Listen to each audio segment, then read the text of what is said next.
We're playing out our relationship with our parents, which sounds really creepy and weird, and it kind of is, but it's actually just normal.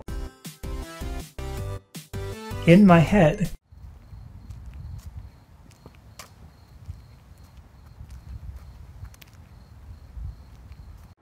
Hey everybody, if you're new here, I am Ryan Liberty. I do mental health videos Monday through Friday. I go on walks like tonight and I talk about a specific topic.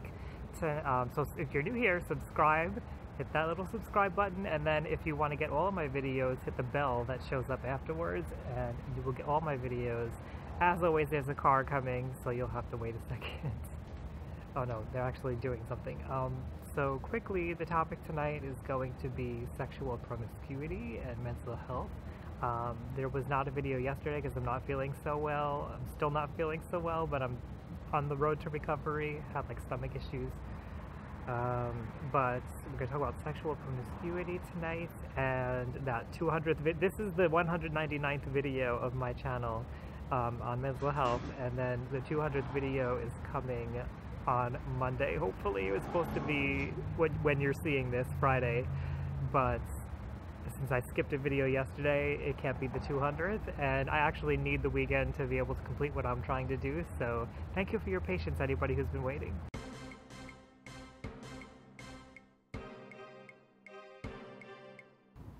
Okay, so sexual promiscuity. Obviously this may be a little bit triggering for somebody who's had issues in the past with things like cheating, with sexual abuse in childhood, rape, those kinds of topics. So if that's not up your alley, if you're not feeling in the mood for hearing anything like that tonight, although I don't really plan to go deep into anything, still may not be a good idea to watch this video right now. So that's my trigger warning there.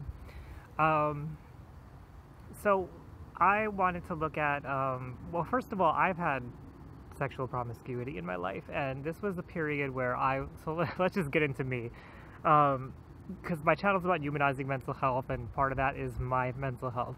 So I was getting comfortable with my sexuality. I'm a gay male, and at part of that period of like getting comfortable is the same period everybody goes through when they go through puberty, they go through adolescence, they go through teenage life, and you kind of like want to experiment, you want to learn about yourself. But I think what I did was more than just learning about myself. There were more reasons for it than the normal reasons. So what I was doing was what people would call slutting around or whatever, and this is not to shame people who do any of these things. There's nothing shameful in exploring your sexuality and having multiple partners, in doing what you want to do when you have sex with people. Here's the car coming. I think this is the car. There's a car. I'm watching it. It goes so slow. It must be an old person driving. It's going like 5 miles an hour and it's really creepy. Okay, well, that car passed. So I had other reasons than just the normal exploring, and I believe, you know, at that time I believe I had borderline personality disorder, and one of the things that borderline personality disorder entails, the personality traits. I have a whole series of personality traits here that I am passionate about, which is why I mention it a lot, but it entails impulsivity in a lot of people, and it also entails risk-taking. And I think for me, when I was alone, when I felt like I didn't have a partner around, I would like cycle in my own negative kind of thoughts and stuff, and to try to escape that, I would impulsively go out and like sleep with somebody. And there was also that element of risk-taking. Like, it was exciting not knowing what was going to happen, not knowing the person, not knowing, are they threatening, are they going to be friendly to me. There was something about that. It kind of like heightens you. It gets you excited, which, by the way, it is not a good thing. I know a lot of people like that feeling. A lot of people with personality disorders like that feeling of like, I don't know what's going to happen and this is going to be crazy. It's the dramatic side of the cluster B personality disorders. And we think that's the way that life is supposed to be. It's supposed to be like partners in crime, going through life, risk-taking. It's risk-taking and not really knowing how things are going to be. That's what makes life worth living. That's the flair and the juicy part of life. And I know that feeling, so I know what, if you're hearing this and that sounds true for you, I know what that feels like.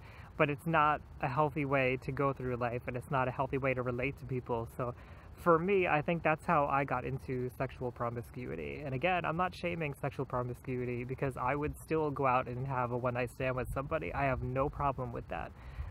What I am concerned about is when people have poor mental states when they get into doing these kinds of things. So I'm going to keep walking. I really don't want to be out here too late tonight, but I do have a lot to say, so we'll keep talking. Alright, so that's kind of how I see how a borderline gets into a person with borderline personality disorder. Excuse me, it's a bad habit that I kind of call people a noun. They are not their mental disorder, but that's how I kind of see how that happens.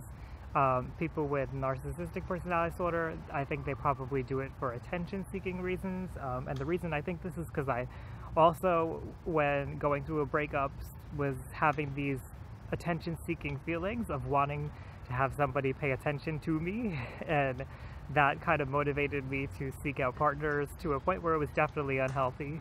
And there's also that grandiose part of narcissistic personality disorder that makes you want to feel above somebody, and it kind of feels like you've conquered somebody when you've had sex with them, you know, for some people, not for everybody obviously, but there's that, the old stereotype of like counting how many sexual partners you've had, and like as if somehow that makes you a better person than somebody else because you've had more. But again, that lends itself to narcissism and feeling like people are on different levels and you can be better than other people. There's cars all over the place, so I apologize for any noise. It's a little windy out too. What else did I want to talk about? Oh gosh, my head's spinning tonight. So why, I think people go out and they do this kind of stuff when they're lonely and they don't like to sit with their own thoughts for whatever reason, or their own feelings, or a combination of thoughts and feelings. There's maybe some angst or a feeling of emptiness, so they'll go out and seek somebody else to try to cover that up. A dangerous place that this can become is when it becomes a habit and it becomes compulsory and it becomes like an addiction. You know, there's this term sex addiction. It's not validated, but I don't think it's a far stretch to say that, you know, there are chemicals that get released when you have sex that are positive chemicals. There's oxytocin, the bonding hormone that makes you feel connected to people, so it's not such a stretch of the imagination to think if you do it over and over again, you like that feeling, and then it feels like you need that feeling to continue living. So I think that's another reason. Another thing might be the thrill of cheating on somebody. Again, that kind of lends itself to that cluster B, dramatic risk-taking kind of situation, which antisocial personality disorder, people with that are also well known for risk-taking. This is going to be like one of my worst videos as far as like dialogue, because I just can't keep it together. I just had like all these ideas when I left the house, and I didn't congeal them well because I was trying to sleep, because whatever is going on with me, it's not doing so well. It's affecting me. I'm tired, just not in the mood. So I think we use sex as like kind of a placeholder to try to avoid feelings within ourselves, avoid thoughts within ourselves, to have an experience that we see as exciting and fun. And again, I want to reiterate over and over again here, there's nothing wrong with that. There's nothing wrong with having non-committal sex, but there is something mentally unhealthy when that becomes like your regular pattern all the time. And the reason for that is not just that you enjoy sex and you enjoy that activity. It's when you're seeking it out to fill a hole within yourself, to fill something that you are not mentally equipped to handle. So, alright, I do have something else I want to add to this that's very important. I'm going to keep walking and then we'll get to it.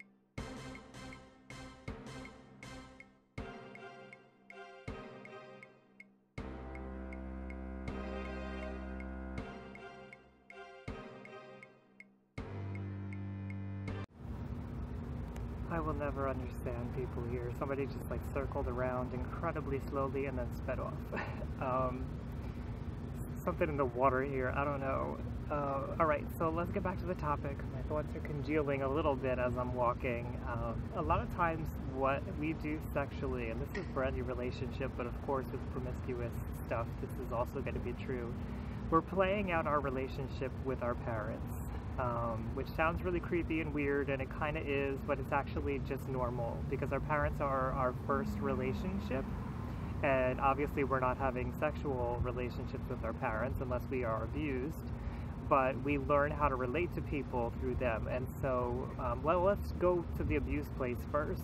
So if you've been sexually abused, then you are going to react to that in some way. And some people who haven't resolved that trauma, they may seek out sexual partners to feel a sense of control around their sexuality, to feel like, you know, when they're a child, you don't have control when somebody's sexually abusing you, but if you go out and you have multiple partners and whatnot, you feel in control, and it feels like you've got a grip on things. And a lot of this is unconscious. This isn't something that somebody's like deliberately thinking of doing, but if you're somebody who's been through sexual abuse, you may want to consider that.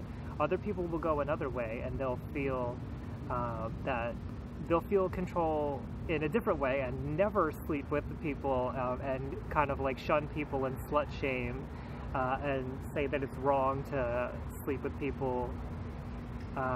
So again, this is related to, well, it doesn't even have to be related to your parents. It just means if you've been sexually abused as a child. But let's say you haven't been abused in that way, you're still gonna react to the way your parents taught you about sexuality. And if they tried to clamp down on you and didn't want you to explore, then you may be more prone to go out there and explore, to kind of rebel against that.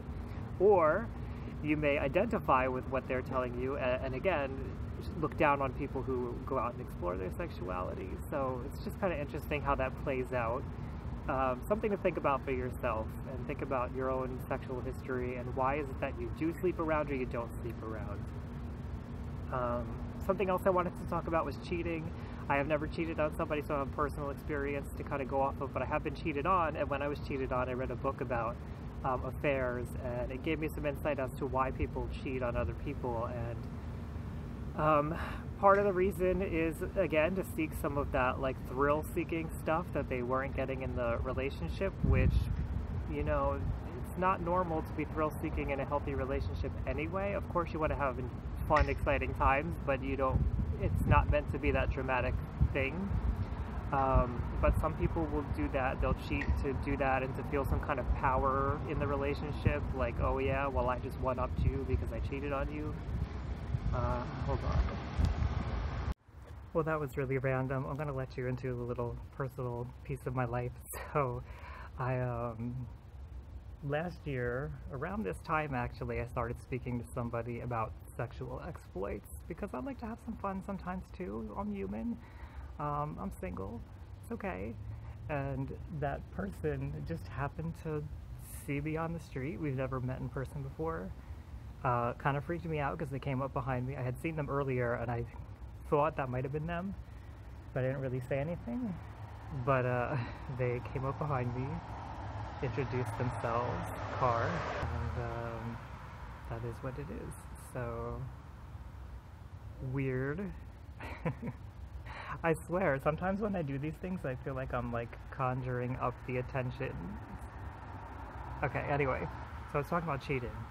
Cheating, there's a lot of cars around here, and unfortunately it's like the last place that I have to speak. So why people cheat, I was reading a book, and a lot of people cheat, you know, like I said, for excitement, because they're feeling like things are like low in their relationship. Here comes another car, and so they'll do that. They'll also do it because they feel like they're not getting enough touch, enough sexual attention. They'll also do it because they don't feel like they're getting enough emotional attention. And again, this is all stuff, it's a poor way to try to get a need met. It's not the correct way to get the need met. If you're not getting it from your partner, you either have to talk with your partner and have the hard discussions, or go see a therapist and figure it out that way. Cheating's not going to solve it. Cheating's just going to make things worse. And It's not to say that the person who's the cheater, it's completely their fault, because there are reasons why that person desires to cheat. However, the person who's not cheating is not doing anything really. I don't know, this is too touchy of a topic that I really want to get into. So I've touched on a number of different things here. I'm curious what you have to say about this. When have you been promiscuous, sexually promiscuous? Why have you done it? Were you doing it for unhealthy reasons? Maybe you were doing it for healthy reasons. I'd like to hear about either one if you're comfortable sharing. I know this is not a subject that people necessarily want to share on, but I think it would be good to know, because this is one of those things that we don't always talk about too often, and I like to talk about those topics here on this channel. There's another car coming. Hopefully that's it for the cars. Thank you for joining me. As always, hit subscribe if you're new here, and hit the bell to get notifications when I do new videos. I know this is not the best video and most representative of my channel, so I apologize for that. Hopefully you still are curious enough to want to subscribe. If you like the stuff that I put out here, I always like to remind people I have a Patreon account. You can get extras up there. You throw a little bit my way. It helps me greatly. Anything that anybody can contribute. Of course, you don't have to contribute. I'll always continue making these mental health topics because this is what I'm passionate about. And thank you. Leave your comments below, and I'll see you hopefully on Monday with my 200th video. That's exciting and scary all at the same time.